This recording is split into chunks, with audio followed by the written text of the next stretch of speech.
There are several first-person puzzle games that want to achieve the same success that Portal has.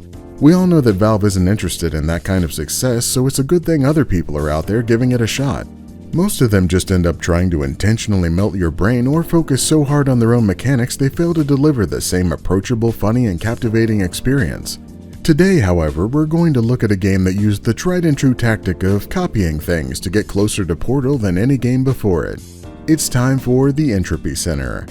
Dive into the role of Aria, a woman who wakes up from a world-ending nightmare to the slightly less disturbing reality of a dilapidated science facility bedroom with no idea what's going on and only some weird disembodied AI voice guiding her actions. Perform your standard "Where is everybody?" checklist of wandering halls, trying several locked doors, and shouting hello into the void until you get the shit scared out of your mortal existence by this random little robot with an E on its head. Soon you'll be introduced to the familiar world of putting a box on a pad to open a door and ultimately meet your combination puzzle-solving tool and new best friend, Astra.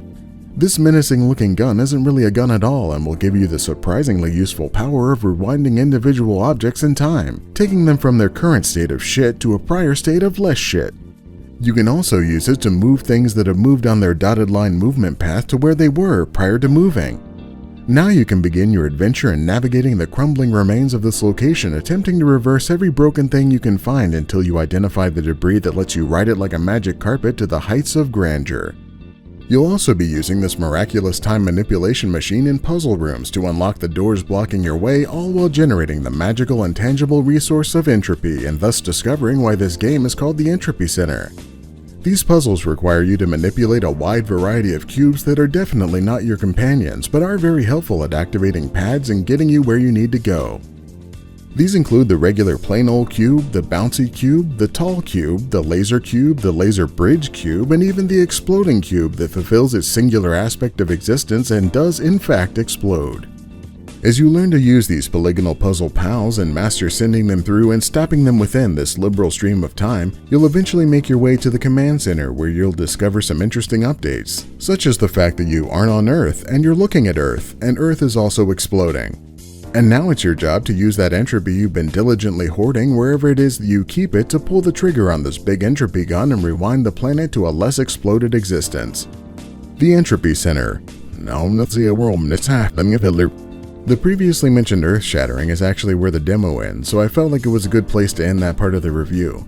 About half of what makes this game so interesting are the mysteries it contains and the way the story plays out. As you progress, you'll find computer terminals in obvious and hidden places that will slowly reveal bits of the story, and that mystery reveal is one of the driving forces for the game, just like the Portal games. The puzzles themselves vary in difficulty, but as you sort of unlock the idea of start where you want to finish, rewinding several things in time becomes a little bit easier. But I definitely had plenty of those moments where I just stare at a level for a few minutes, getting slowly more angry and trying to figure out what the fuck I was supposed to do. That's just how I play puzzle games though.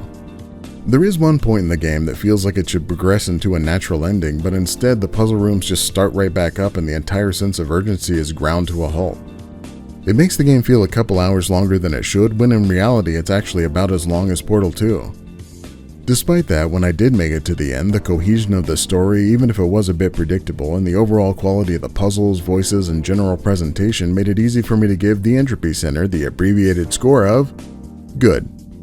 If you'd like to see more hot takes, warm satire, and tepid commentary about video games, make sure to subscribe and check out my other abbreviated reviews.